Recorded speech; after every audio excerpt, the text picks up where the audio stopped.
Halo Bapak Ibu Saudara dikasih oleh Tuhan. Puji Tuhan saudara ya, di tengah-tengah musim yang hujan mungkin banyak yang sakit dan mungkin ada yang masuk rumah sakit. Saudara, ada bagian anak-anak Tuhan yang masih tetap mau ke rumah Tuhan. Saudara, tahukah saudara itu menyenangkan hati Tuhan? Ketika kita datang ke rumah Tuhan tanpa ada halangan, tanpa ada rintangan, itu semua orang juga bisa saudara ya. Tapi ketika kita datang di rumah Tuhan, di tengah-tengah ada tantangan, rintangan, sakit, penyakit, saya percaya saudara upahnya juga bukan upah yang biasa.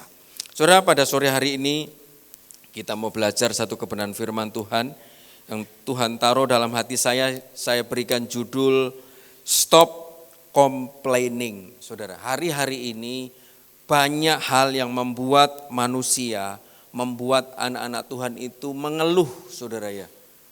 Baik dari mungkin suaminya, istrinya, anaknya, kondisi ekonominya, keuangannya, pekerjaannya, tetangganya, apapun juga saudara, cuacanya, kesehatannya, membuat banyak orang tanpa sadar, termasuk juga anak-anak Tuhan, itu sering mengeluh saudara. Pada sore hari ini kita mau belajar satu kebenaran firman Tuhan, dikatakan stop complaining, kita stop. Kita berhenti untuk mengeluh, untuk bersungut, untuk khawatir saudara. Karena dengan sikap hati yang seperti ini menandakan sepertinya kita ini menghina Tuhan. Kita menghina bahwa Tuhan itu Allah yang hidup, Allah yang sanggup mendengar doa, Allah yang pendengarannya tidak kurang tajam, tangannya juga tidak kurang panjang saudara. Ketika kita mengeluh, ketika kita takut saudara, itu sudah sama dengan kita menghina Tuhan. Sudah sama dengan kita ini tidak percaya sama Tuhan. Kita mau belajar saudara, kita mulai kebenaran firman Tuhan ini dengan ayat penuntun kita, ayat kunci kita saudara. Di dalam 2 Korintus pasal yang kelima. 2 Korintus pasal yang kelima ayatnya yang keempat saudara ya. 2 Korintus pasal yang kelima ayatnya yang keempat saudara. Saya akan bacakan buat Bapak Ibu Saudara semua. 2 Korintus 5 ayat yang keempat dikatakan di sini, sebab selama masih diam di dalam kemah ini, kita mengeluh oleh beratnya tekanan. Karena kita mau mengenakan pakaian yang baru itu tanpa menanggalkan yang lama, supaya yang fana itu ditelan oleh hidup. Sekali lagi saya ulangi.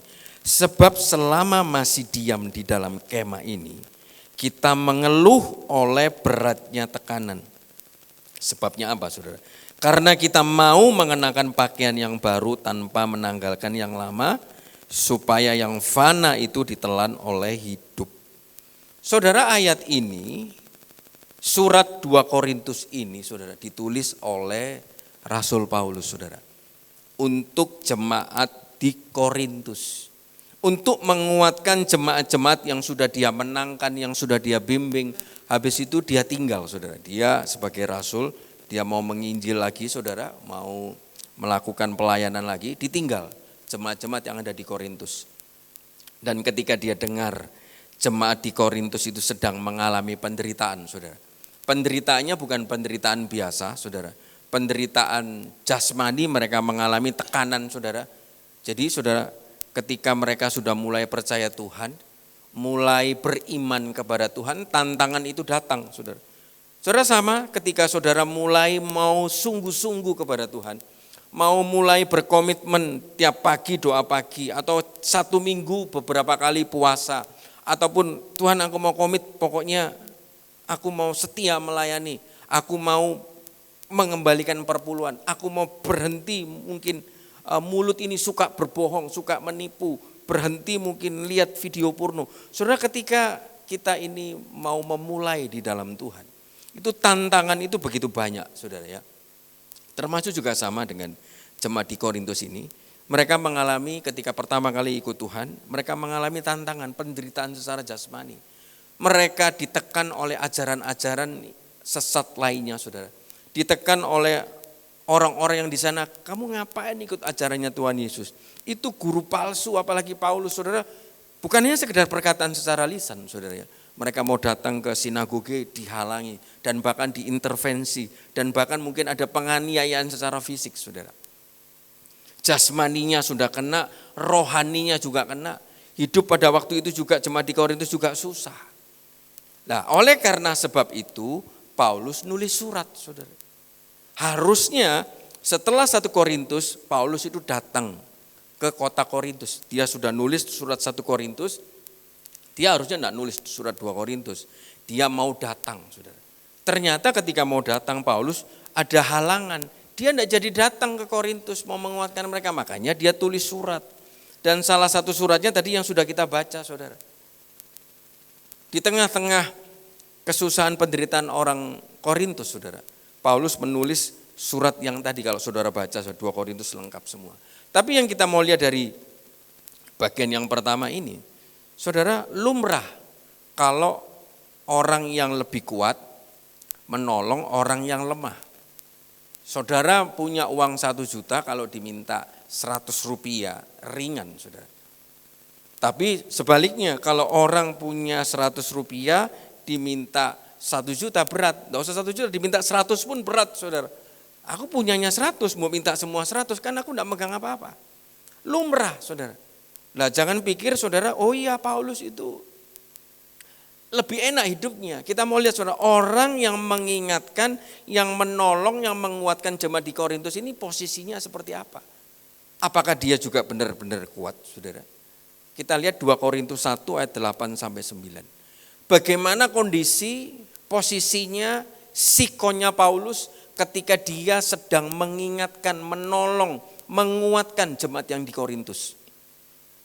2 Korintus 1 ayat 8 sampai 9 dikatakan, saudara, supaya kamu tahu penderitaan yang kami alami di Asia Kecil, beban yang ditanggungkan atas kami begitu besar dan begitu berat. Enggak, titik, saudara, lihat. Sehingga kami telah putus asa akan hidup kami.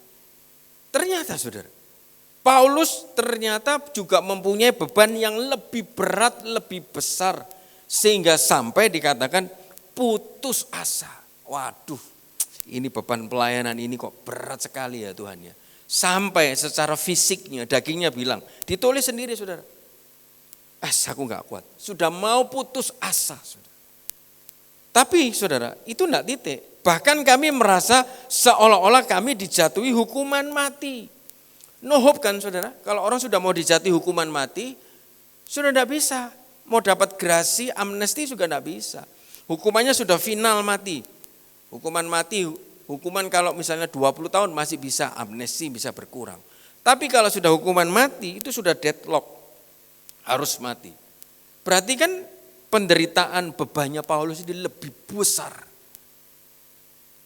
Tapi lihat saudara, anehnya di tengah-tengah beban yang begitu besar, di tengah-tengah pelayanan yang begitu berat, sampai dagingnya ini seolah-olah sempoyongan, sampai dia bilang putus asa seperti dihukum mati. Lihat yang dilakukan oleh Paulus. Satu tadi kita tahu dia masih bisa menguatkan orang lain. Dan lihat lagi saudara perkataannya, tetapi hal itu terjadi supaya kami jangan menaruh kepercayaan pada diri kami sendiri, tetapi hanya kepada Allah yang membangkitkan orang-orang mati. Saudara lihat, kondisi fisiknya dia secara visualnya, secara de factonya, kenyataannya di depan matanya, dia susah, dia berat. Susah apa sih saudara? Dia difitnah, dia kehabisan dana, dia mau pelayanan butuh dana saudara. Dia mau disokong siapa? Dia sendirian, tidak punya siapa-siapa, dia tidak ada istri, tidak ada anak saudara. Tidak ada saudara saudara. Beberapa murid yang dia menangkan saudara, mulai meninggalkan dia, memfitnah dia. Ada duri dalam daging saudara. Ada sakit yang belum disembuhkan, dikhianati, ditinggal sama pengikutnya, saudara. Saudara ini kan berat. Paulus tidak punya apa-apa, saudara. Dia di Asia Kecil, dia tidak punya villa, dia tidak punya rumah, apalagi punya alat-alat transportasi. No, zero, saudara. Dia tidak punya apa-apa. Kalau Tuhan Yesus masih ada perempuan-perempuan yang menyokong dia dengan keuangannya. Mungkin Paulus ada saudara, tetapi pada waktu di 2 Korintus ini tidak ditulis, tidak dijelaskan saudara. Sampai dia kerja buat kemah, saudara. Hanya untuk apa? Untuk menyokong pelayanannya. Berarti kan dia kehabisan dana, saudara. Saudara, orang sudah kehabisan dana, orang saudara kalau deg-degan itu ada dua. Satu, pada waktu dia jatuh cinta itu pasti hatinya deg-degan. Oh, ketemu orang yang disukai. Yang kedua saudara, jatuh tempo. Wah, waktu ini bayar tapi tidak punya duit, saudara. Saudara, kalau itu dikasih beban yang lain, saudara. Belum lagi ini waktunya bayar, tidak punya duit. Kalau hidupnya santai sih tidak apa-apa, saudara. Ternyata saudara, sudah kekurangan dana, sudah difitnah, saudara. Habis begitu dikhianati, sakit lagi saudara, sendirian. Kalau ada istri ya enak saudara, masih ada yang nyiapin gedang goreng, kopi di meja saudara ya, makanan semuanya. Tapi Paulus sendirian. Tapi yang kita mau belajar di tengah-tengah penderitaannya yang begitu berat, begitu besar. Ternyata Paulus itu, dia masih bisa menguatkan orang lain, saudara. Ini yang kita mau belajar, saudara. Kadangkala orang-orang itu, wis aku dewe yo susah, wis kocok ngeribeti aku. Aku dewe yo susah kok, aku dewe yo kurang kok. Kok nangis-nangis di aku. Saudara, ada firman Tuhan di dalam Yosua 1:9 dikatakan, janganlah kecut dan tawar hati sebab Tuhan Allahmu menyertai engkau.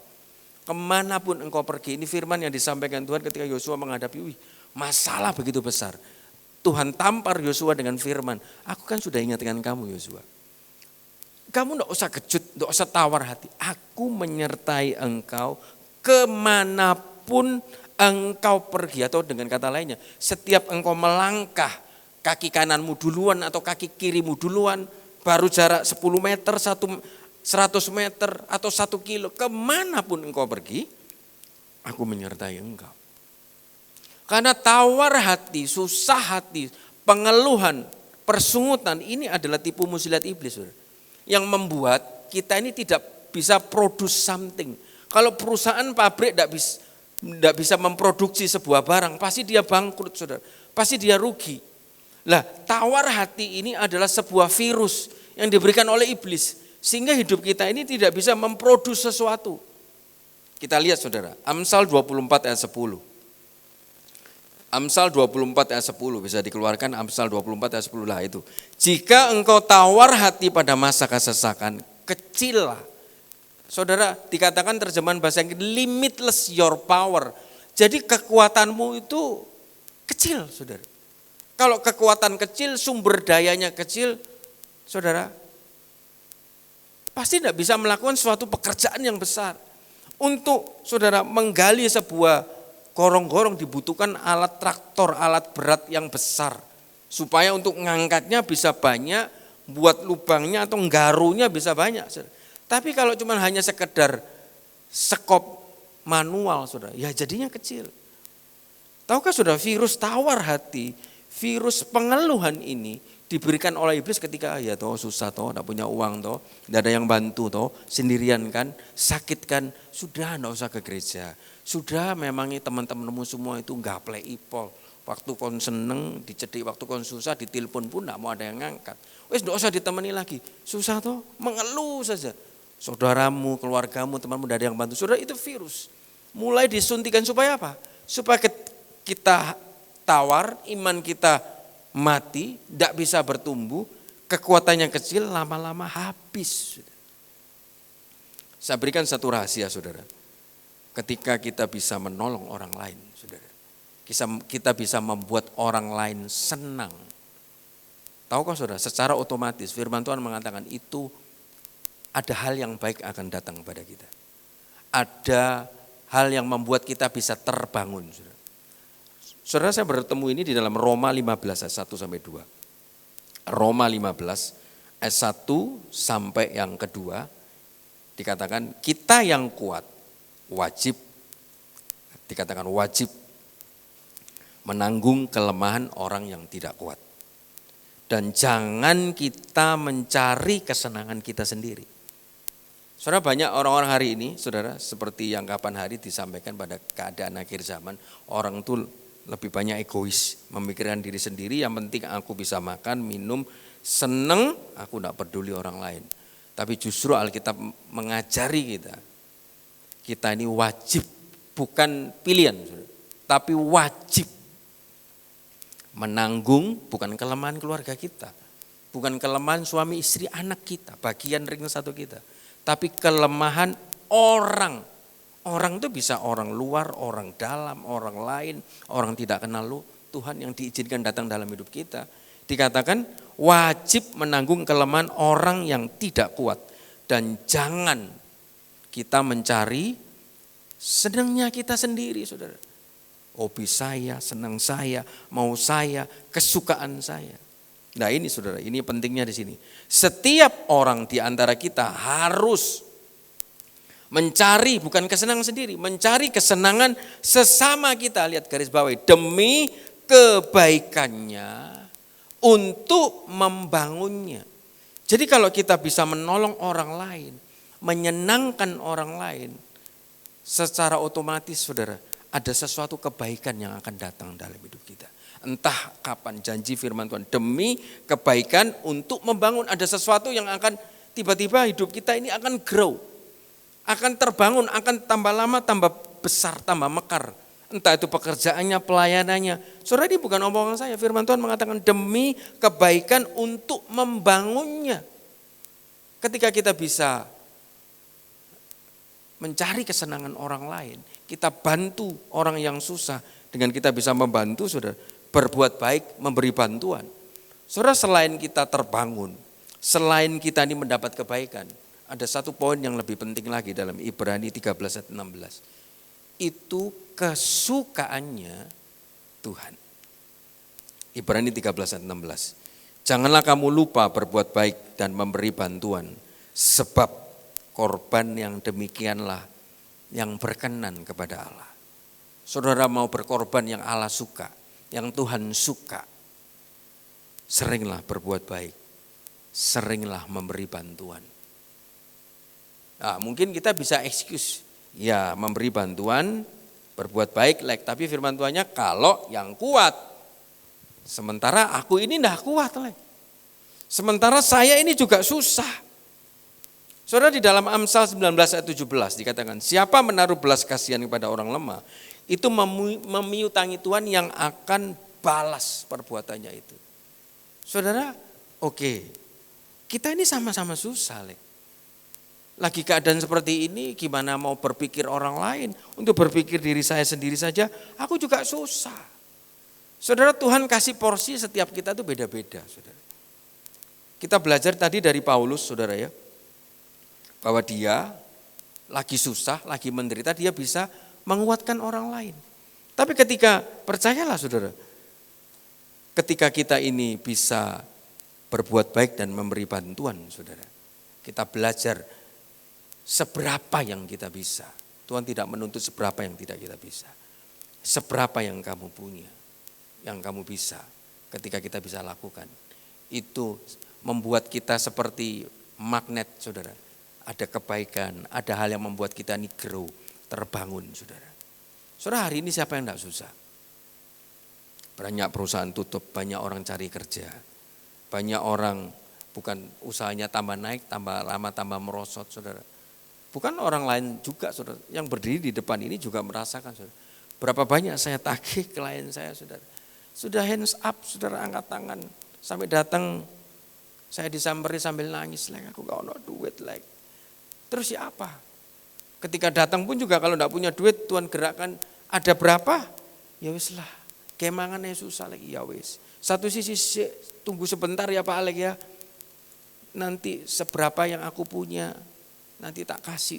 Itu dia ngomong 1 bulan yang lalu, tapi tidak dikasih-kasih. Sedangkan saudara, orang lain mana, klien saya mana tahu.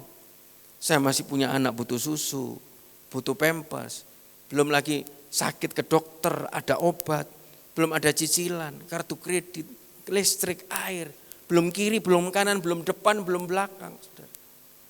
Saudara, tapi ketika saya belajar ayat ini, saudara, tiba-tiba di klien saya ada satu taji datang, kok Alek, aku minggu besok mau bayar cicilan, enggak punya duit, duitku dipotong ambil taji. Aku pinjam duit ya. Saudara, saya lihat dia enggak punya profil untuk mengembalikan ke saya. Mulut saya sudah ngomong enggak iso, aku juga susah, aku nagih iki kurang. Tapi dalam hati, tolong. Waduh, kebutuhan saya masih banyak, Saudara. Tolong. Saudara saya, oke Cik, sebentar nanti kamu tak kabari. Saya masih coba ngelawan, Saudara. Karena orang ini tadinya enggak pernah datang sama, kok tiba-tiba datang, Saudara. Waduh. Tapi saya coba timbang apa dalam hati dan pikiran saya. Yang keluar firman, kalau ada padamu hari ini jangan kamu tahan-tahan. Ya ada sih, tapi kan kebutuhan saya juga banyak. Sudah tidak pakai mikir, tak transfer ya Cik ini. Wah saudara, orang kalau datang lagi susah pinjam saudara, enak-enak saudara.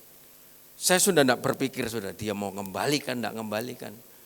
Kalau saya sudah keluar, saya ikhlas saudara. Tanggung jawabmu sama Tuhan, tanggung jawab saya sama Tuhan. Belum selesai di situ saudara. Ngantar anak sekolah, satpam saudara. Mohon maaf Alek, saya tidak bisa mengembalikan. Dia ada tanggungan sama saya. Loh kok bisa Pak satpam sekolah? Saudara saya ajar istri saya. Kalau ada orang susah kamu bagi, kamu tolong. Seberapapun yang kamu bisa. Lah ini satpam saudara. Pak Alek mohon maaf Pak Alek. Aku tidak bisa mengembalikan uang.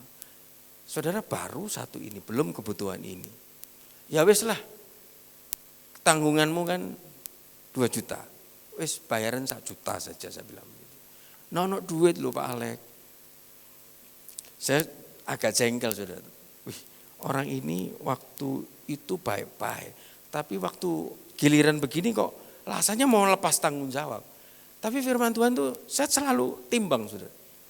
Wah iya apa ya orang ini. Yes, gini ya Pak, gajimu piro sih?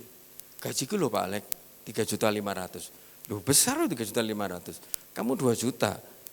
1 juta ya masuk enggak bisa. Loh kebutuhan saya itu banyak. Masuk saya mau kira-kiraan sama dia. Loh Bu pikir kebutuhanku juga akeh ta.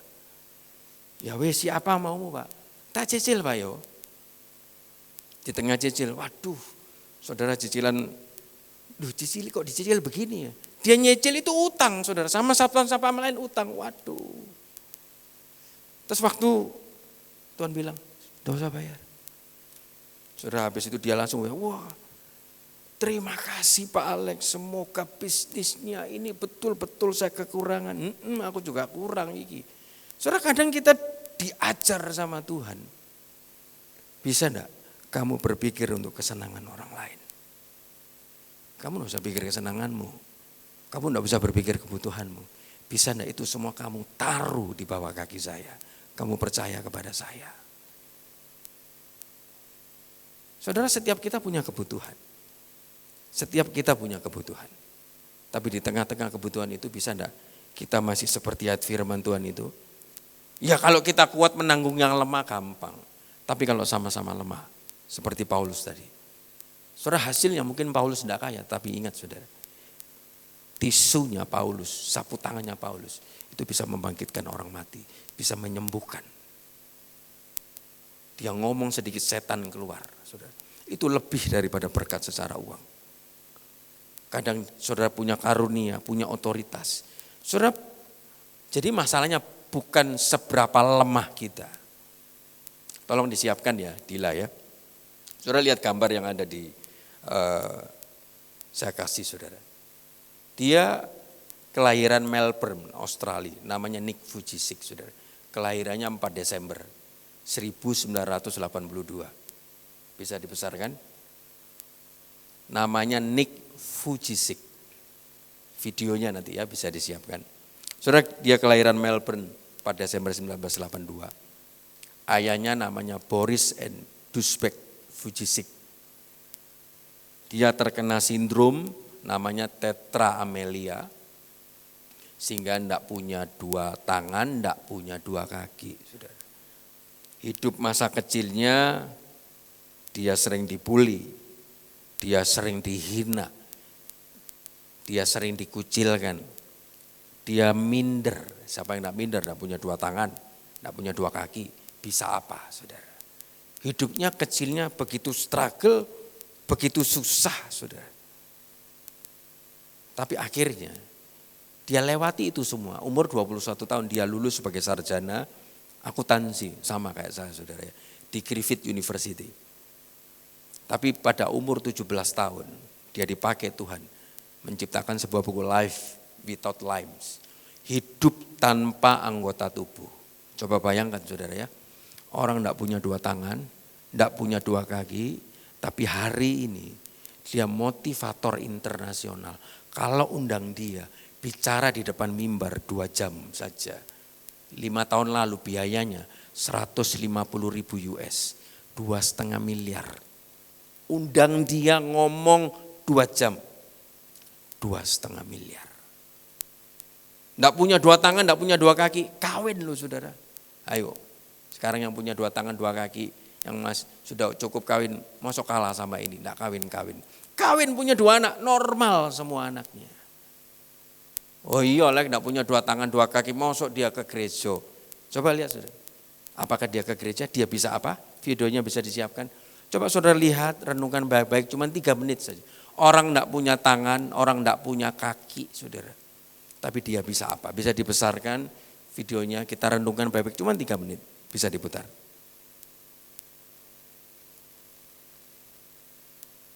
Suaranya juga dikeluarkan ya. Saya suka hidup. Anda tahu, banyak orang datang dan berkata, kok kamu banyak senyum? Dan saya seperti, ya, itu cerita yang panjang. Dia berjalan di jalanan yang ramai, mencari teman-temannya berikutnya. Mungkin kami akan menjadi orangnya. Dalam pikirannya, risiko hidup lebih besar daripada berada di bawah. Keinginan saya untuk mandiri dan menjalani kehidupan normal dan penuh adalah impian saya. Saya benar-benar hanya ingin mengesampingkan batasan dan menjalani hidup sepenuhnya dan hanya melakukannya. Untuk mengatasi rintangan, Anda harus menyadari di mana Anda berada dan memvisualisasikan diri Anda mengatasi rintangan ini untuk fokus pada hal-hal positif yang kita miliki dengan menggunakan semua yang kita miliki sebaik mungkin. Banyak orang melihat saya dan berkata, Nick, kok kamu tersenyum? Kok kamu begitu bahagia? Dan saya ingin menjadi seperti kamu. Petik 2, dan saya tidak bermaksud seperti, Anda tahu, saya ingin menjadi seperti Anda dengan cara yang sombong, tetapi mereka melihat kekuatan dalam diri saya. Kamu menatapku dan kamu menginginkan kepercayaan diri yang kumiliki. Kamu menginginkan senyuman yang kumiliki. Banyak orang bertanya dari mana senyuman itu berasal. Dan malam ini aku akan memberitahumu dari mana senyuman Nick berasal.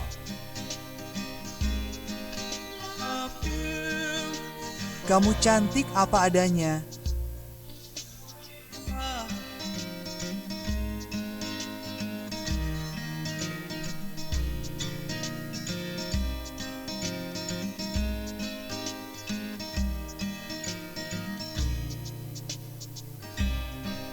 Dia berjalan di jalanan yang ramai mencari pasangan berikutnya.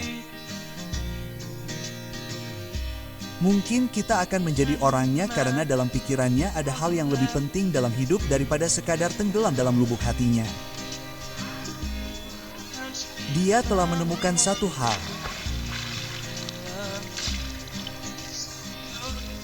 Jadi dia mencarinya di semua tempat yang salah. Cantik.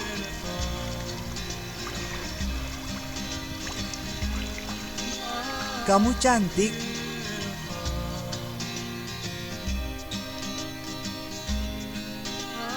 Kamu cantik.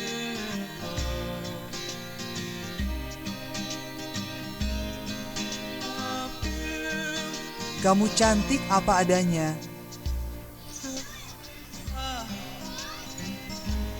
Kamu cantik.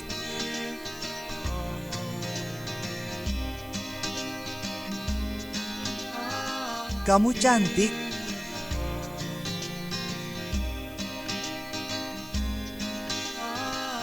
Kamu cantik.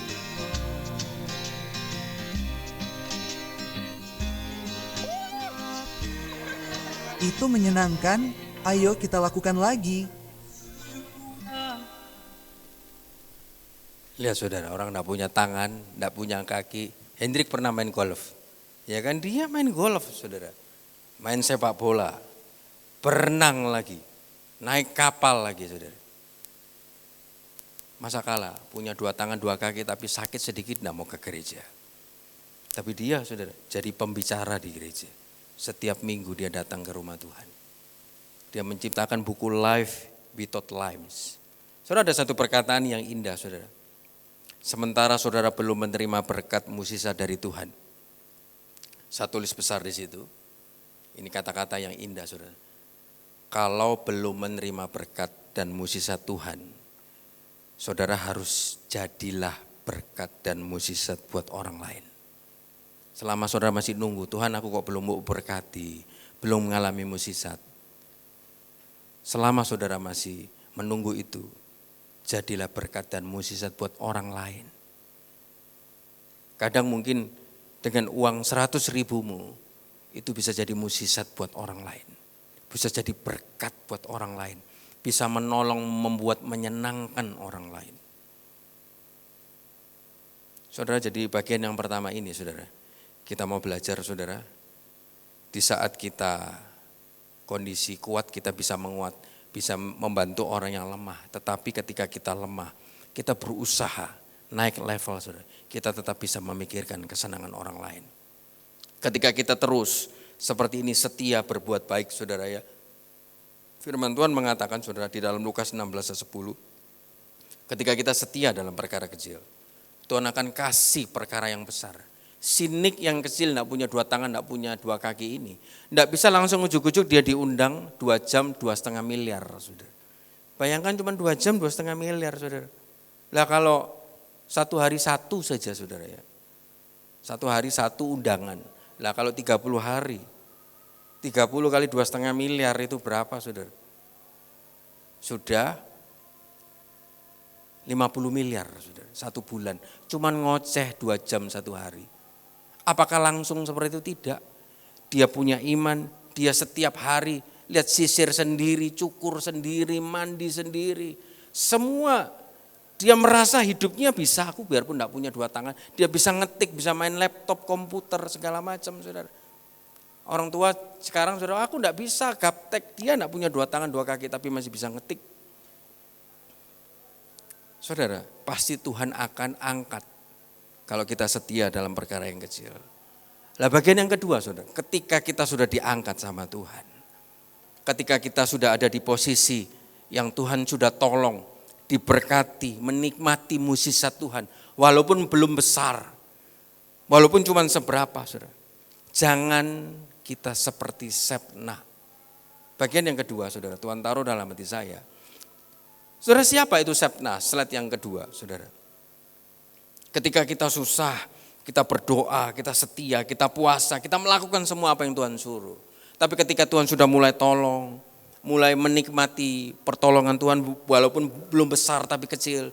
Menikmati mukjizat Tuhan saudara. Yang tadinya tidak bisa jadi bisa, yang tadinya tertutup bisa terbuka. Biarpun belum bisa menolong hidupnya 100% baru menolong 50%. Saudara jangan seperti Shebna. Siapa Shebna itu saudara? Itu orangnya jabatannya tinggi saudara. Dari orang bawah, dia jadi Perdana Menteri, dia jadi kepala istana, rumah tangga istana. Jadi yang buka, nutup pintu, semua pintu dalam istana dan berhak mengeluarkan, memasukkan semua barang-barang yang ada di dalam istana, itu Shebna. Dia punya posisi yang tinggi, dia ada pada zaman Raja Hizkia saudara. Dan tugasnya saudara, dia kepala istana, rumah tangga istananya semua. Yang di dalam istana itu ada emas, ada segala barang macam-macam yang indah, yang mewah. Dimasukkan, dikeluarkan itu harus izin yang namanya Shebna. Tinggalnya di istana saudara. Tapi lihat saudara, tiba-tiba ada datang firman Tuhan dalam Yesaya 22 untuk Shebna ini saudara. Posisinya sudah tinggi, dibawa Tuhan naik ke atas saudara. Kita mau belajar Shebna ini. Tiba-tiba firman Tuhan datang. Yesaya 22 ayat 15-16. Beginilah firman Tuhan semesta alam. Mari pergilah kepada kepala istana ini, Shebna yang mengurus istana dan katakan, ada apamu dan siapamu di sini? Wih, keren saudara. Tuhan bilang, kamu ku sopo, kamu itu iso opo. Kenapa saudara?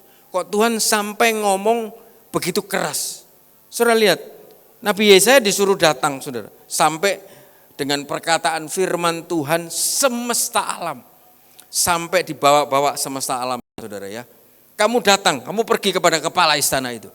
Kamu ngomong apa Tuhan? Ada apamu di sini? Siapamu? Ada apamu dan siapamu di sini? Maka engkau menggali kubur bagimu di sini. Hai yang menggali kuburnya di tempat tinggi dan yang memahat kediaman baginya di bukit batu. Aku akan melemparkan engkau dari jabatanmu dan pangkatmu, engkau akan dijatuhkan. Maka pada waktu itu aku akan memanggil hambaku Eliakim bin Hilkia. Kenapa saudara? Sebna sudah setiap perkara yang kecil. Dari yang kecil saudara, dari staf biasa naik, saudara naik terus sampai dia jadi kepala ke atas. Diberkati hidupnya berubah, derajatnya berubah. Saudara, segala sesuatu, sandang pangan papanya semua berubah saudara. Dan kewajiban kepala istana itu punya job disk, punya SOP. Dan pada waktu itu saudara, Yerusalem lagi diserang saudara sama Asyur. Tugasnya Sebna ini membantu raja dan rakyat untuk mencari kehendak pertolongan Tuhan. Karena Yerusalemnya lagi diserang, lagi susah, kekurangan bahan makanan, banyak mungkin korban saudara. Dia sebagai kepala istana harus membantu raja dan rakyat untuk mencari pertolongan kepada Tuhan. Tapi Sebna ngapain? Dia sudah punya jabatan tinggi, dia punya kedudukan pangkat yang tinggi, sudah diangkat Tuhan. Harusnya dia melayani. Tapi ngapain dia? Ternyata dia saudara menggali kubur di atas bukit-bukit saudara. Saudara, lo kan enggak apa-apa gali kubur, jangan salah saudara. Pada zaman Raja Hizkia, pada zaman waktu itu, orang yang punya kuburan di bukit saudara, itu adalah orang yang terpandang, orang yang kaya, orang yang mapan saudara. Dia kepingin terpandang, kepingin lebih dihargai saudara. Sehingga di saat semuanya susah, di saat semuanya lagi mencari kehendak Tuhan, dia tidak berpikir orang lain, dia berpikir dirinya sendiri. Dia mencari kesenangan dirinya sendiri. Kedudukan dan jabatan yang dikasih sama Tuhan saudara, disalahgunakan untuk alat kemuliaan dirinya sendiri.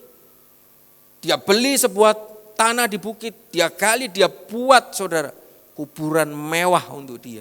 Wih, Sebna punya itu ya. Yang bisa punya kuburan mewah itu hanya orang-orang kaya saudara. Dan di situ Tuhan itu ngamuk saudara. Kamu sudah tak angkat, kamu sudah tak kasih jabatan, tak kasih pangkat. Harusnya kamu tetap melayani, down to earth. Melayani, tetap jadi hambaku. Kok malah kamu berpikir untuk kesenangan dirimu sendiri di saat yang lain susah. Saudara enggak pakai A, enggak pakai B, enggak pakai C, Tuhan langsung suruh Yesaya. Kamu ngomong sama orang itu. Ada apamu dan siapamu di sini? Kok kamu menyenangkan dirimu sendiri? Hanya mikir kesukaanmu, kesenanganmu. Kamu tidak berpikir untuk pelayanan ini. Langsung sama Tuhan saudara, tidak pakai apa-apa. Aku akan melempar kamu jauh-jauh. Tak copot jabatanmu, tak copot pangkatmu. Tak ganti dengan Eliakim.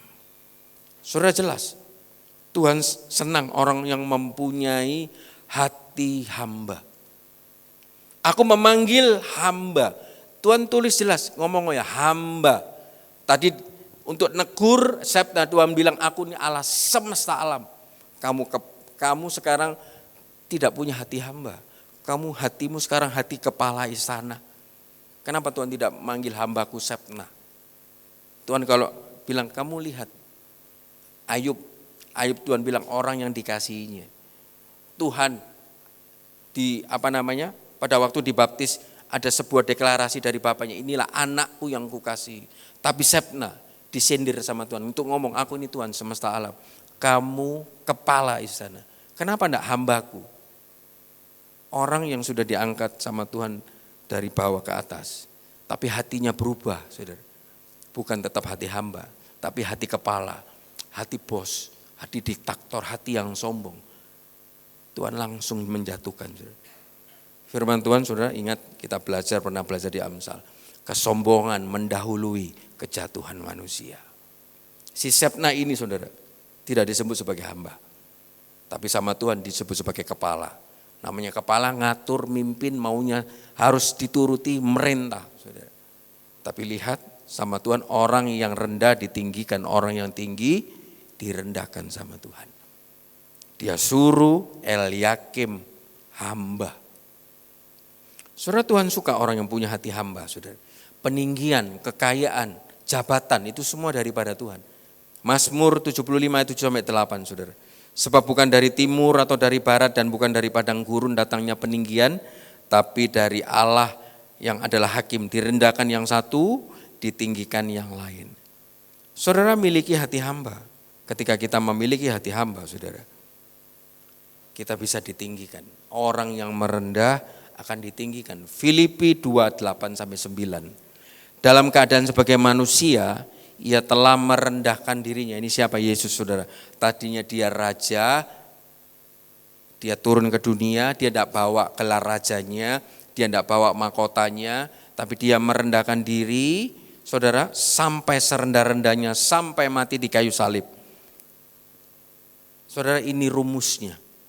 Kalau saudara mau diangkat tinggi sama Tuhan, dikatakan, saudara, sebab bukan dalam keadaan sebagai manusia ia telah merendahkan dirinya taat sampai mati di kayu salib. Itulah sebabnya Allah sangat meninggikan dia. Saudara mau sangat ditinggikan Tuhan, saudara harus sangat merendah. Saudara merendah itu tidak enak. Merendah itu tidak dihargai orang, tidak dianggap orang, tidak dilayani orang, dihina orang, saudara. Malah justru harus melayani, harus tunduk-tunduk, saudara, merendah sama orang. Saudara, tidak enak. Tapi firman Tuhan mengajari kita, kalau ada orang bisa merendah sampai seperti Yesus, dia akan jauh melip, diangkat tinggi, sangat meninggikan dia dan mengaruniakan, sudah ada sebuah karunia kepadanya, nama di atas segala nama. Ada lagunya kan, nama di atas segala nama. Maksudnya apa, saudara? Maksudnya apa? Tuhan Yesus mempunyai nama di atas segala nama. Ini karunia loh, saudara. Dia sudah ditinggikan, ada sebuah karunia yang hebat lagi. Namanya Yesus itu nama di atas segala nama. Artinya apa, saudara? Apapun di dunia ini yang mempunyai nama harus tunduk kepada satu nama ini. Nama Yesus. Apa yang punya nama? Sakit. Entah itu flu. Bangkrut. Namanya apa? Bangkrut. Namanya apa? Kurang uang. Namanya apa? Sakit. Namanya apa? Prostat. Namanya apa? Kencing manis. Semua yang punya nama di dunia ini, di bumi ini yang ada sebutan namanya, harus tunduk kepada satu nama ini. Itulah nama Yesus yang saudara dan saya sembah. Kalau saudara ngerti firman Tuhan ini, saudara, peninggian, jabatan, itu punya nama, saudara. Lah kalau kita nguber itu, saudara, ngejar itu, ya kita tidak dapat, saudara. Tapi kalau kita ngejar ikut dengan satu nama ini, melayani satu nama ini, semua yang punya nama, itu ada di dalam genggaman tangannya dia, saudara. Tidak usah jauh-jauh, saudara. Beras, minyak, ikan yang di belakang itu ada di dalam genggaman Bapak Gembala, saudara. Dia bisa mengalirkan kemanapun juga yang hatinya suka, saudara, yang digerakkan sama Tuhan. Saudara, yang dikasih terutama adalah orang yang datang ke rumah Tuhan, dombanya, saudara. Lah kalau kita ikut Yesus, tapi kita sering ngeluh, saudara, sering khawatir, saudara. Lihat Shebna. Dia dari atas punya hati, tidak punya hati hamba lagi, sama Tuhan diturunkan. Dan Eliakim yang punya hati hamba dinaikkan. Sama Tuhan dikasih sebuah kunci. Makanya ada gambar kunci. Kenapa, saudara? Yesaya 22 ayat 22-23. Tuhan ngomong, aku akan menaruh kunci rumah Daud ke atas bahunya. Apabila ia membuka tidak ada yang dapat menutup, apabila ia menutup tidak ada yang membuka. Aku akan berikan dia kedudukan yang teguh, seperti gantungan yang dipasang kuat-kuat pada tembok kokoh, maka ia akan menjadi kursi kemuliaan bagi kaum keluarga. Saudara lihat, namanya hati hamba merendah, ikut satu nama ini. Berarti kalau satu nama ini punya acara, punya hajatan, punya pekerjaan, kita harus layani satu nama ini. Nama Yesus. Dengan kita ke rumah Tuhan, dengan kita melayani, di saat di luar sana mungkin ada orang, ke gereja cukup sekali. Di saat mungkin di luar sana, aku masih ada acara. Ya kan? Orang tuaku sakit. Keluargaku sakit. Tapi kali masih mau melayani, mau mengutamakan Tuhan, saudara. Kita punya karunia yang Tuhan punya, itu bisa turun. Kita punya nama di atas segala nama. Kalau kita sebut nama itu, di saat kita menghadapi nama lain, nama sakit penyakit, nama tagihan, nama bayar cicilan, nama apapun kita sebut nama itu. Apapun itu harus tunduk. Karena kita punya Tuhan Yesus yang gelarnya, karunianya, nama di atas segala nama. Jadi firman Tuhan yang tadi dikirim sama Paulus untuk orang-orang yang di Korintus, untuk menguatkan mereka. Saudara, 2 slide itu tadi itu adalah baru permulaan, saudara. Kita masuk dalam firman Tuhannya. Dikatakan sebab selama masih diam di dalam kemah ini. Slide yang berikutnya.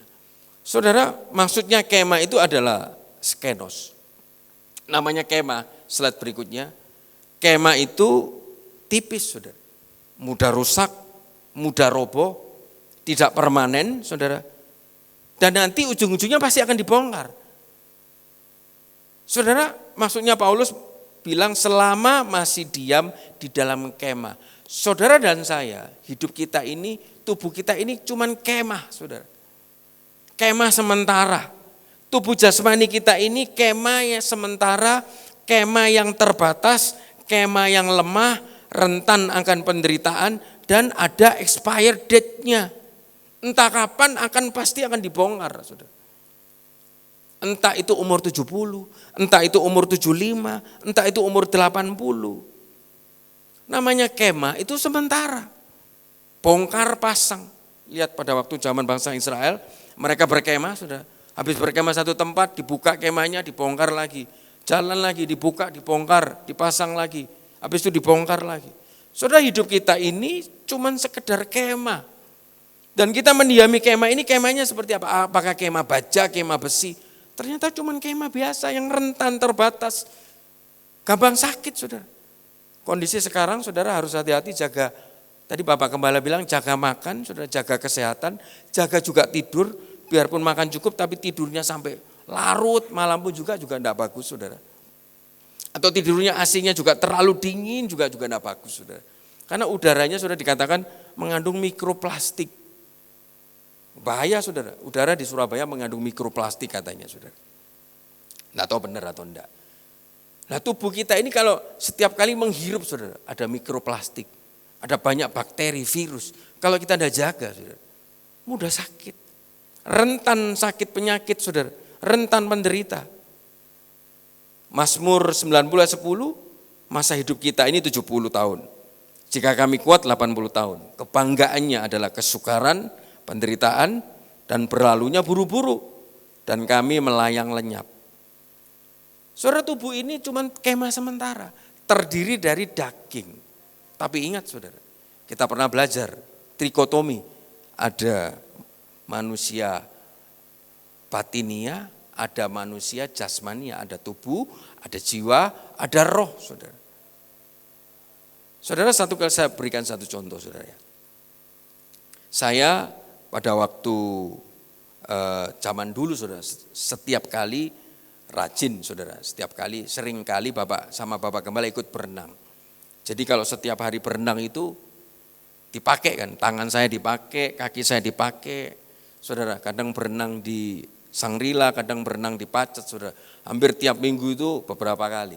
Jadi kalau soal berenang, biasa tubuh saya pakai berenang, sudah ndak linu. Saudara.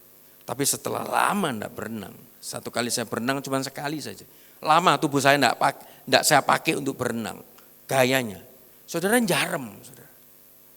Karena sudah lama ndak dipakai untuk gaya kata, gaya bebas, saudara. Jarem. Lah tubuh kita ini dikatakan saudara, tadi ini cuma kemah sementara. Dan di dalam tubuh kita ini ada siapa saudara? 1 Korintus 6:19. Atau tidak tahukah kamu bahwa tubuhmu itu adalah bait Roh Kudus yang diam di dalam kamu. Roh Kudus yang kamu peroleh dari Allah dan bahwa kamu bukan milik kamu sendiri. Saudara, bagaimana kondisi kemah tubuh kita ini? Ada daging, ada roh. Kalau tadi daging, saya jarang berenang, saya pakai buat berenang sekali, jarang. Berarti harus dibiasakan untuk berenang supaya tidak jarang. Tapi bagaimana kemah rohani kita? Apakah kita terbiasa untuk pikul salib? Apakah kita terbiasa untuk bayar harga? Apakah kita terbiasa untuk murah hati, suka membantu, suka menolong? Apakah kita terbiasa untuk ngalah, saudara? Apakah kita sudah latihan untuk melayani? Kalau kita tidak pernah latihan tubuh rohani kita untuk dilakukan hal-hal itu, pasti jarem, saudara. Pasti sakit. Waduh, kalau ada orang yang di klien saya itu datang, aku punya cicilan kok Alek, enggak punya duit. Mau pikir aku enggak punya cicilan? Enggak iso. Tapi karena saya sering latihan, saudara. Biarpun susah, kita enggak boleh berpikir untuk diri kita sendiri. Tuhan gerakan ya sudah, jalan, saudara. Seberapa yang kita mampu. Kalau kita ketemu satpam, saudara, satpam di sekolah, Pak Alek, aku enggak bisa nyicil, enggak mau tahu, kamu harus cicil. Aku juga susah, aku lagi butuh duit. Belum lagi kemarin masukkan ke bengkel. Yang satu, yang dua, belum lagi ini itu banyak, saudara. Tapi kalau kita tidak pernah latihan, pasti reaksinya yang keluar itu, saudara. Jarem, sakit. Tapi kalau tubuh kemah ini kita latih, saudara. Latihan jasmani itu terbatas gunanya. Tapi kalau latihan rohani itu besar gunanya, saudara. Seperti Paulus setiap hari dia latih dirinya. Dia disalib, dia difitnah, tapi dia tidak marah. Dia tidak membalas. Dia latihan untuk jadi hamba. Daud latihan jadi hamba. Disepelekan, saudara. Dihiraukan. Tidak masuk istana, cuman hanya di padang 2-3 ekor. Dia tidak marah. Dia malah bersyukur, dia pakai sulingnya. Dia layani sungguh-sungguh 2-3 ekor itu, saudara. Akhirnya Tuhan angkat tinggi karena kedapatan punya hati hamba. Eliakim, memang dia tidak di istana, dia jauh dari raja, saudara. Tapi karena dia punya hati hamba, Tuhan lihat langsung sama Tuhan diangkat tinggi. Sebna sudah ada di posisi tinggi ditolong Tuhan, dia hati hambanya hilang, diturunkan sama Tuhan. Itu semua didapat dari latihan, saudara. Kalau kita tidak mau melayani, tidak mau ke rumah Tuhan, itu latihan tubuh rohani kita, saudara. Untuk memotong, mengkatar geokan daging. Saudara, kalau kita sudah sering latihan ada di ladang Tuhan, melayani Tuhan, itu bagus buat hidup kita. Kenapa Harun itu, saudara, dia tidak kena kusta, dia tidak kena sakit, padahal dia salah. Dia mengata-ngatai Musa, Harun dan Miriam. Karena pada waktu itu dia pakai jubah keimamannya, dia pakai jubah pelayanannya. Orang yang melayani Tuhan dengan sungguh-sungguh, harusnya dia terbebas dari sakit penyakit, harusnya. Tapi kalau ada sakit, saudara, itu harus tanda tanya. Sudah melayani Tuhan, tapi kok sakit? Saudara, karena lihat, saya pelajari jubah keimaman Harun itu, dia tidak kena kusta loh, saudara. Yang kena kusta cuma Miriam. Padahal dia salah. Tapi karena dia pakai jubah pelayanan. Jubah pelayanan itu jubah hamba. Saudara, ada satu kali saya baca satu biografi pendeta yang ternama, saudara ya. Pendeta yang ternama, tiba-tiba dia sama Tuhan dibawa ke surga. Dia lihat pendeta-pendeta yang papan atas, saudara, di atas itu pakai baju yang berkilau-kilauan, saudara. Wih, baju kemewahan, baju papan atas, berkilau-kilau, dia ada di surga. Tiba-tiba dia sama Tuhan dikasih baju gembel. Kamu pakai baju ini. Loh, Tuhan, aku kan sudah melayani engkau. Aku kan sudah all out buat engkau. Kok mau kasih jubah gembel begini? Nah, kamu enggak tahu. Pakiin jubah ini. Karena dia terbiasa hineni dengan Tuhan. Terbiasa bilang iya mbak sama Tuhan. Saudara. Biarpun jubahnya itu jelek, kumel, bolong-bolong saudara. Tidak berkilau-kilauan seperti jubah pendeta yang di atas itu. Saudara. Cuman sekedar jubah jelek kumel. Ini dia bilang garment of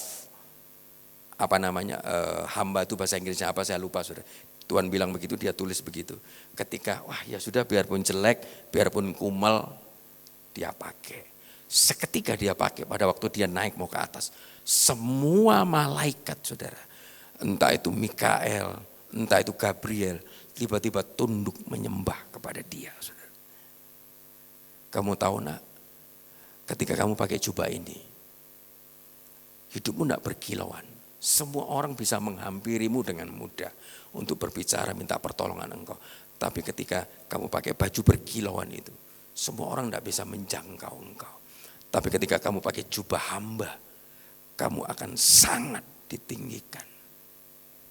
Dia bangun dari mimpinya. Saudara memang jadi hamba itu tidak enak saudara. Tapi firman Tuhan kita belajar ketika kita sudah melayani, ada di ladang Tuhan, pakai jubah hamba jangan dilepas saudara. Hanya mengorbankan, aku lagi tidak enak awak, aku lagi ada acara, aku lagi ada ini, lagi itu kesempatan saudara pakai jubah hamba.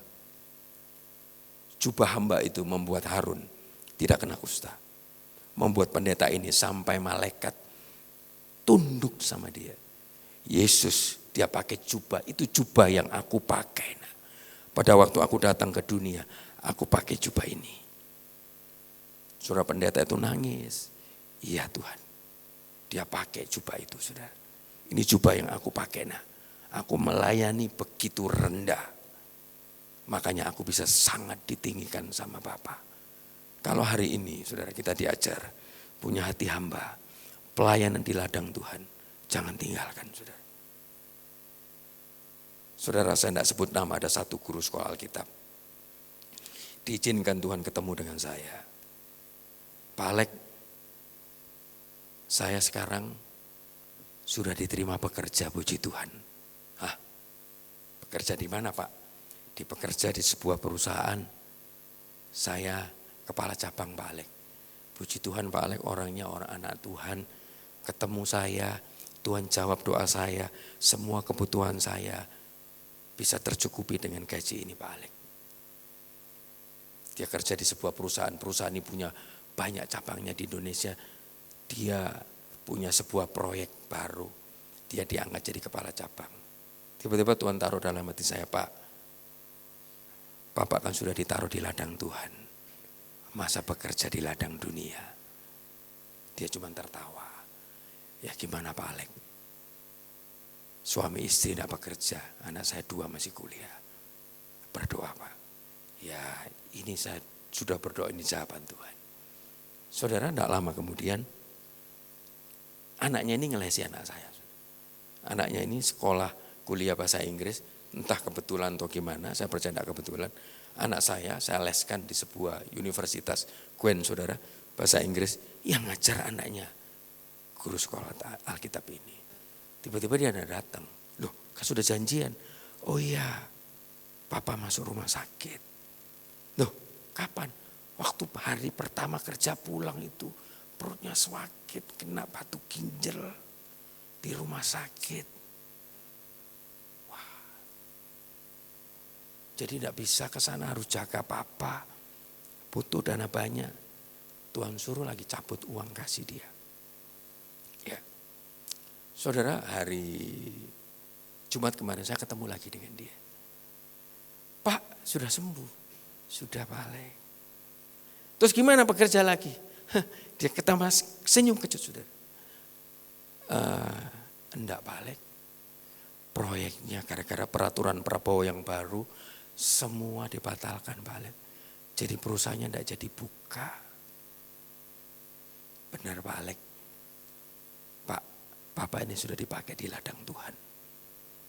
Coba berdoa, ditaruh di mana. Itu loh kemarin ibu tante itu tanya sama saya, dia cuma senyum. Ya sebentar Pak Alek ya, saya mau pergi kemana Pak? Saudara betapa melasnya saya, ojol Pak Alek. Dulu guru saya. Saudara, kita tidak bisa ngomong, oh dia lebih tinggi. Kalau orang tidak jaga hati, tidak jaga hidup. Tadinya ada di ladang Tuhan, sedikit ada gesekan. Kalau tidak pakai hati hamba, pakai hati kepala, tidak terima pemberesan, harus menghargai saya. Dia keluar, dia cari ladang yang lain, dia berusaha lagi. Saudara saya ngenes, bentar Pak lagi ya, saya mau ojol. Lagi-lagi Tuhan bilang, berkati orang itu. Wih, kasihan saudara, punya anak 2, masih kuliah, suami istri tidak bekerja. Jadi kalau kita masih ada kesempatan melayani di ladang Tuhan, saudara jangan lepas itu. Jubah hamba, itu jubah yang sangat penting saudara.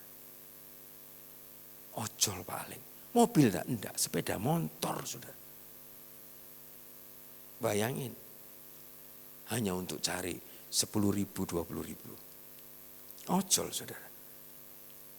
Ya mungkin ajaran yang lama dia masih rendah hati, masih senyum. Cuman kadang saudara, Tuhan membentuk hal-hal yang tersembunyi yang orang tidak lihat di dalam saudara. Tapi kalau dibentuk jangan keras saudara. Kita lihat saudara bagian yang terakhir saudara, slide saya yang terakhir. Kenapa judulnya stop mengeluh saudara, stop complaining. Saudara setelah tadi firman-Nya mengatakan selama masih ada di dalam kemah ini kita ngeluh. Kenapa ngeluh? Beratnya beban. Kenapa berat bebannya? Karena tubuhnya sering dipakai untuk urusan daging. Kalau kemah ini sering dipakai untuk urusan Tuhan, pasti tidak berat. Tapi kalau kemah hidup kita ini dipakai untuk urusan daging, makannya hanya daging setiap hari, pasti keluarnya juga urusan daging. Keluarnya emosi, bersungut, mengeluh, kurang, tidak puas, tidak terima, saudara. Karena kemahnya sering dipakai, dilatih untuk makan kehendak daging. Tapi kalau kemah ini dipakai untuk makan urusannya Tuhan, urusan rohani, pasti keluarnya buah-buah roh, saudara. Pasti keluarnya murah hati, mengampuni, kasihan sama orang lain, membantu, menolong, tidak pikir diri sendiri, keajaiban, mukjizat, hal-hal supranatural, saudara.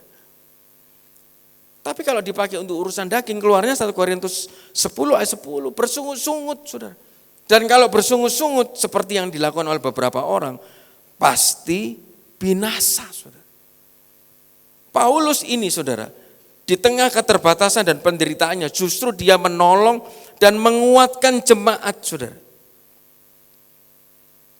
Dia sampai minta, Tuhan aku ini sudah melayani Tuhan loh, mosok sakitku duri dalam daging enggak kamu sembuhkan. Tapi rahasianya di sini saudara. Ketika kita pakai jubah hamba, kita melayani, tapi masih Tuhan taruh ada salib-salib. Setiap dari kita punya salib yang berbeda-beda. Tapi lihat rahasianya Paulus dia bisa tetap kuat. 2 Korintus 12 ayat 9-10. Tetapi jawab Tuhan padaku, cukuplah kasih karuniaku bagimu. Sebab justru dalam kelemahanlah kuasaku jadi sempurna. Sebab itu lebih suka aku bermegah atas kelemahanku supaya kuasa Kristus turun. Saudara mau kuasa Kristus turun? Ucap syukurlah kalau saudara sekarang lemah. Dalam hal keuangan saudara lemah. Tapi bukan karena dosa ya. Dalam hal mungkin kesehatan saudara lemah. Dalam hal apapun juga mungkin saudara sedang mengalami kelemahan. Di saat aku lemah, justru di situ aku kuat. Dan kuasa Kristus turun menaungi aku. Karena itu aku senang dan rela di dalam kelemahan, siksaan, kesukaran, penganiayaan, kesesakan oleh Kristus bukan karena dosa. Sebab jika aku lemah maka aku kuat. Kenapa tekanannya begitu berat? Satu, karena kemahnya dipakai terus untuk latihan urusan daging. Dan ketika itu pakaian yang lama, sifat yang lama tidak ditanggalkan saudara. Jadi yang datang itu tidak balance, tidak seimbang. hari Minggu melayani, pimpin pujian, main musik, berkhotbah, tamborin, singer, saudara. Senin sampai Sabtu ngomongin orang, perkataannya ndak enak, marah, emosi. Minggu terang, Senin sampai Sabtu gelap, terang gelap, terang gelap, terang gelap. Pakai pakaian yang baru, tapi pakaian lama tidak dicopot. Yang dia dapat itu ndak balance. Saudara lihat bagian terakhir. 2 Korintus 6 ayat 14. Janganlah kamu merupakan pasangan yang tidak seimbang dengan orang yang tidak percaya. Sebab persamaan apakah antara kebenaran dan kedurhakaan? Atau bagaimanakah terang dapat bersatu dengan gelap? Kalau saudara seperti itu tadi, di gereja seperti malaikat. Majelis hari Minggu. Tapi hari Senin sampai hari Sabtu, majelis juga. Makhluk jelmaan iblis mulutnya, perkataannya, hatinya, pikirannya.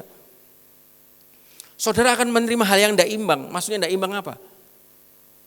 Pengeluarannya besar, pemasukannya kecil. Ini tidak imbang. Saudara. Yang lain diberkati naik, dia tidak naik-naik, turun, tidak imbang. Saudara. Akan terus ketemu dengan hal yang tidak imbang. Karena dia mau pakai pakaian baru, tapi pakaian lama tidak dilepas, saudara. Saudara, hal yang baiknya ketika kita ini bisa memakai tubuh ini untuk hal-hal yang rohani. Tadi bagian terakhir dari ayat kunci kita dikatakan, sebab selama masih diam di dalam kemah sudah kita bahas, kita mengeluh oleh beratnya tekanan karena kita mau mengenakan pakaian yang baru itu tanpa menanggalkan yang lama. Ini barusan kita bahas, supaya yang fana itu ditelan oleh hidup. Kalau kemah ini kita pakai untuk urusan rohani, pakaian lama ini kita tinggalkan, saudara. Yang mati, yang fana itu artinya yang mati. Terjemahan lamanya dikatakan supaya yang akan mati ini diliputi yang akan hidup. Jadi kalau saudara pakai jubah hamba, kemah tubuh saudara setiap hari dilatih untuk urusan pekerjaan rohani. Pekerjaannya Tuhan, nama di atas segala nama. Saudara jaga hati hamba, sikap sebagai hamba, pikiran hati, mulut sebagai hamba. Saudara, reaksi hati juga sebagai hamba. Dan pakaian lama kita tanggalkan, lihat saudara. Apa yang akan mati akan diliputi dengan apa yang akan hidup. Berarti akan ada kematian, berarti tidak akan ada yang kering, saudara. Mungkin diizinkan sejenak kering, tapi pasti ada pertolongan. Seperti sudah di dalam Yeskiel 37:10, ini ayat terakhir kita. Lalu aku bernubuat seperti diperintahkannya kepadaku, nafas yang hidup itu masuk di dalam mereka. Sehingga mereka hidup kembali, mereka menjejakkan kakinya, suatu tentara yang sangat besar. Tadinya cuma tulang-tulang kering, yang mati tergeletak, kering, jelek, saudara, tidak bisa apa-apa, saudara. Tapi karena tubuhnya dilatih untuk urusan rohani, tidak komplain, tidak marah, tidak bersungut, tapi punya hati hamba. Saudara, yang mati, yang akan mati, yang kering, akan diliputi dengan yang hidup. Saudara, akan saya tutup dengan sebuah kesaksian, saudara ya. Saya untuk menyaksikan ini, saya timbang, saya berdoa Tuhan tak saksikan atau enggak ya, saksikan atau enggak ya. Tapi akhirnya saya memutuskan untuk menyaksikan, saudara ya. Saudara, saya ucap syukur punya istri yang rajin, saudara. Rajin membersihkan rumah, saudara ya kan. Rajin kora-kora, saudara. Rajin ngepel, nyapu. Saya datang pulang dari kantor tuh mesti rumahku bersih. Sekarang dibelikan wangi-wangi, jadi masuk itu, wih wangi, mau kasih apa Nov? Wih kok enak, wah ya rahasia, ya bagus, ya kan. Rumah bersih, piring semua tertata rapi, meja makan tertata rapi, bersih, termasuk tidak ada makanannya, bersih saudara. Semua bersih, debu sedikit pun tidak ada. Kamar juga saudara, kalau saya sudah sedikit, kaki saya sudah usap-usap begini saudara, itu dia langsung ngerti, ini kamar ini bojoku iki sikile kotor. Dia langsung ambil sapu, ambil pel. Enggak peduli jam 12, jam 1 malam, jam 12 malam, jam 2, setengah 3 malam pun. Sampai jauh malam. Saya sangat mengucap syukur saudara. Tapi saudara, firman Tuhan mengatakan besi menajamkan besi. Saya tidak pernah mengeluh, kamu itu lihatan kayak ibu gembala itu. Wis masak, pagi ono kopi, ono kedang goreng. Ya. Saya tidak pernah begitu saudara. Entah gimana, saudara tiba-tiba dia dapat WA dari bapak gembala. Seorang istri itu harus melayani suami gini bla bla bla bla segala macam. Saudara dia agak enak hati, loh kok kamu ngomong apa, cerita apa sama Pak Herman? Saya tidak cerita apa-apa. Sungguh, suar, orang tidak boleh sumpah, tapi sungguh. Lah kok Pak Herman kirim gini, tidak tahu. Kalau kirim begini mungkin itu pun digerakkan sama Tuhan. Kok kamu tuh harus ucap syukur punya istri kayak aku loh. Sungguh sangat mengucap syukur. Sungguh aku sangat mengucap syukur. Dek lainnya semua, yang satu sisi ini saudara tidak mau pembantu. Tapi mantu yang satu minta pembantu loh. Kamu lihatan kok. Mantu yang ini tidak mau pembantu, tapi yang satu minta pembantu. Sudah hemat berapa kamu? Antar jemput sekolah. Aku sangat bersyukur. Tapi aku lebih bersyukur lagi, kalau saya ada di kamar, saya tidur, saya lihat wajahmu. Saya tidak sendirian. Tidak, saya di kamar, kamu lagi di atas cuci, saya tidur, tidak ada siapa-siapa di samping saya. Percuma, Saya bangun doa pagi, kamu masih tidur. Ngapain saya sudah capek, ya kan pulang bulu tangkis, saya masuk kamar, rumah bersih, betul. Tapi saya masuk kamar, saya berdoa, saya tidur, kosong. Dia di atas, betul rajin cuci gosok. Saya tidur sendirian. Kok kamu wis gede kok, mosok gak turu dewe. Bukan itu esensinya, Bukan itu esensinya. Namanya suami istri. Itu sudah dua jadi satu. Jangan karena hal-hal itu memisahkan kamu dengan saya. Justru kesempatan ketika malam, ketika anak-anakmu sudah tidur. Saya tidak minta apa-apa kok sama kamu, jangan khawatir. Ya kan, saya tidak minta kamu suruh kerja berat lagi malam ini. Tidak. Kadang kita bisa bercerita, bisa ngobrol. Cuman itu saja. Bercanda. Habis itu kita berdoa bareng. Tidur, saya tidur, kamu tidur. Enggak, seringkali saya tidur sendiri. Kamu masih di atas kerja. Nyuci, gosok, ngepel. Bagus rajin itu. Tapi apa gunanya aku tidur sendiri, tidak ada orang di situ. Kau anakmu kok ramutan. Kamu tuh bantu otak. Saudara saya diomeli. Iya, tidak apa-apa. Poso sekali-sekali ganti pampersnya enggak mau. Loh, wow. Tapi jangan kamu kepala itu harus ngerti kesusahannya istri. Iya. Saudara, Tuhan izinkan saya bawain firman ini stop mengeluh. Karena saya mengalami saudara. Pada waktu dia dikirim Bapak Gembala, dia cerita itu, dia tanya, aku enggak ngomong apa-apa. Saya cuma ngomong, ya mungkin Bapak Gembala, Tuhan ngomong sama dia. Ya kan, makanya dia kirim ini, kamu tuh, saya rodok diomeli. Ya sudah, tadi saya enggak mau rame, sudah urusan gini-gini sepele. Iblis nanti ikut campur jadi biar rame. Nah, saudara habis begitu, 2 hari kemudian, tiba-tiba saudara tahu tanggal 30 Oktober saya masih ingat. Itu papanya Jerome Pauline, saudara. Marojahan si jabat. Nah, Marojahan si jabat, siapa namanya saya lupa saudara. Ayahnya Jerome Pauline. Marojahan Sintong si jabat, saudara. Saudara itu pendeta. Dia cerita sama saya, lihatin. Ini papanya pendeta, anak ini semua 3 laki-laki. Dia orang Batak, istrinya orang Cina. Wah, dia kan pernah ketemu kamu tanganku, kan pernah satu mimbar sama kamu. Dia mati kok. Tapi waktu mati istrinya tuh nangis, dia minta sama Tuhan, Laisa jangan mati, aku sayang suamiku ini. Kamu tahu kok kenapa dia ini begitu disayangi istri sama anaknya? Karena dia itu sering bawakan tas istrinya kok. Kalau naik mobil bukain pintu kok. Kamu belajar kok. Saya bilang begitu. Kamu tahu anak-anaknya kenapa sayang sama papanya kok? Dibukakan saudara handphone. Lihat di meja makan kok. Bukain telur. Kamu urusan telur yang ngomong di mimbar kok. Saya dikorbain. hebat kamu iso khotbah Nov, saya bilang begitu. Nov, saya bilang gitu. Kenapa anaknya sayang sama dia? Kenapa istrinya sayang sama dia? Dia kalau kemana-mana kok, istrinya enggak dibiarin bawa berat, tasnya dibawa. Nov, aku gitu duduk bencong kok, no tasmu, ya kan. Kamu minta beli tas, bawa sendiri. Setiap orang punya style berbeda. Kamu dimintai, aku ulang tahun, kasih surprise, kasih bunga. Kamu bilang, gak usum, wis tuwek. Loh, kok orang tuwekku butuh ngono-ngono.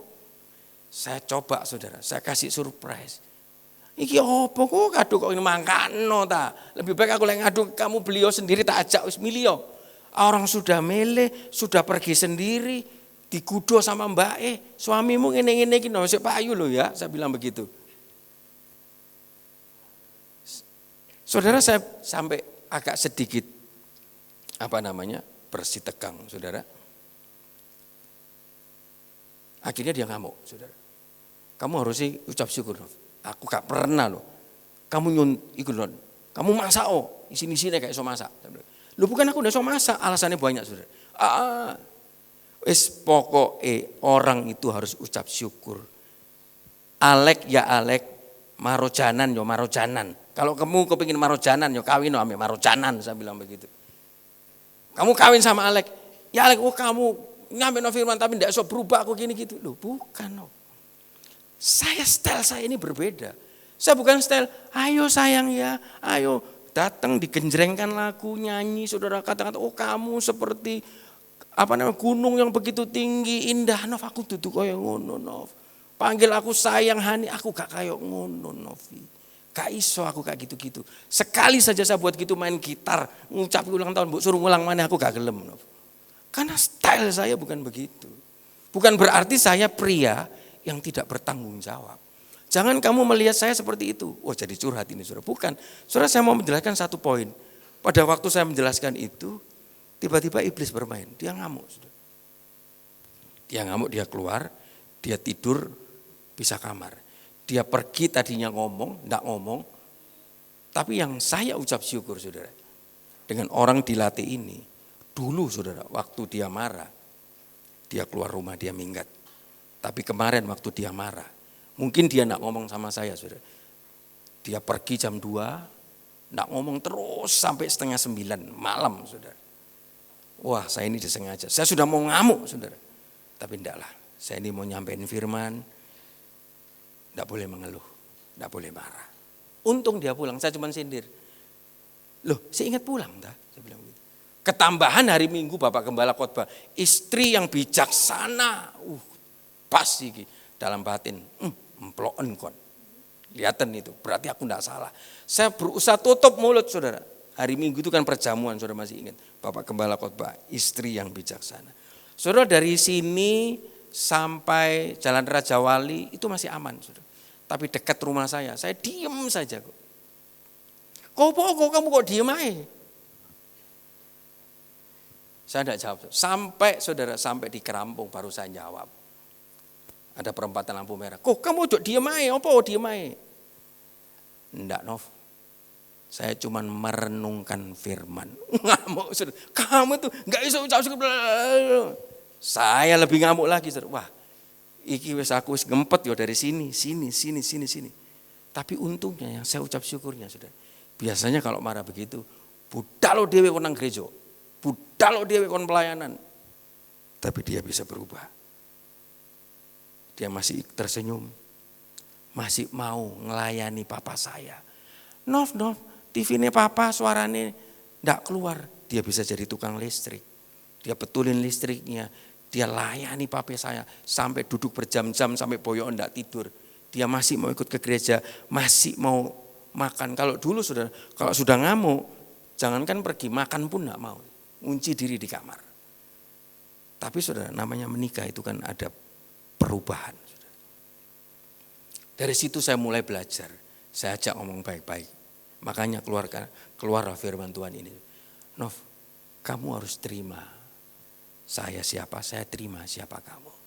Kita belajar yang baik, tapi bukan berarti oke lah kamu suruh bawa tas. Oke, kalau bawaanmu banyak tak bawakan tasmu. Tapi itu bukan ukuran Langsung kamu tunjukkan ini loh, karena dia bukain telur, bawain tas. Kemana-mana istrinya ditulungi, ngepel dibantuin, cuci piring dibantuin. Setiap orang punya style berbeda-beda. Saya berdoa dalam nama Yesus, Tuhan kuasai hatinya, dia tidak marah saudara ya. Dan saya juga percaya tidak marah saudara ya. So, yang saya kagumnya saudara, ada perubahan. Yang tadinya marah, tidak mau ikut, gondok saudara, diem, tidak mau makan, pergi-pergi odewe. Tapi masih mau ikut, masih orang tua saya dilayani. Disitulah saya sebagai kepala harus ucap syukur juga. Saya tidak menghakimi dia, tidak. Saya juga mengkoreksi diri saya saudara. Saya berusaha untuk apa yang maksud dia baik saya jalankan. Yang maksud saya juga baik, dia juga harus jalankan. Karena itu saudara, di dalam rumah tangga harus ada yang namanya pengertian. Dan juga harus ada yang namanya, kita tidak boleh mengeluh, ucap syukur. Saudara. Setiap daripada kita suami, istri itu punya kelebihan dan kekurangan masing-masing. Saya mungkin tidak bisa seperti papanya saudara ya. Tapi papanya juga mungkin juga tidak bisa seperti Alex juga. Makanya Tuhan pertemukan seperti sepasang sepatu saudara. Tapi di luar seperti itu saudara, apapun kondisinya, kita harus stop complaining. Untuk berhenti mengeluh tentang suami, tentang istri, tentang anak, tentang pelayanan, tentang segala macam hal saudara. Dan kita latih kemah rohani kita ini saudara, dengan hal-hal yang baik. Supaya apa saudara? Ketika kita latih, kita tidak seperti Sepna tadi saudara. Kita pakai jubah hamba, ada kuasa Tuhan turun. Dan kita seperti Tuhan tadi, sangat ditinggikan. Dan kita punya nama di atas segala nama. Puji Tuhan, demikian firman Tuhan. Supaya bisa menjadi berkat, saya kembalikan kepada Bapak Gembala.